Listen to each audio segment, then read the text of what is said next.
Урматтуу мекендештер, шайлоочулар. Мен Чыңгыз Капаров, Бишкек шаарынын Ленин району боюнча Жогорку Кеңештин депутаттыгына талапкермин. Саясий дүйнөнүн өйдө төмөнүн коомдук талкууга чыгаруу менен элим үчүн жан тартып атуулдук милдетимди аткарып келем.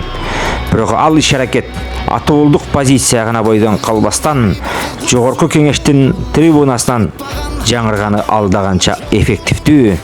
Ошол себептен мага сиздердин колдооңуздар керек. Кудай буйрса, шайлоодо жеңип калсам, алдымда кандай жоопкерчилик жатканын мен абдан жакшы билем. Жана эл өкүлү катары депутаттык миссиямды так аткарууга эл алдында сөз берем. Урматтуу шайлоочу, бүгүнкү сиздин туура тандооңуз эртеңки жаркын келечегиңиз. Менин бюллетендеги номурум 19 терең урматтоо менен Чыңгыз Капаров.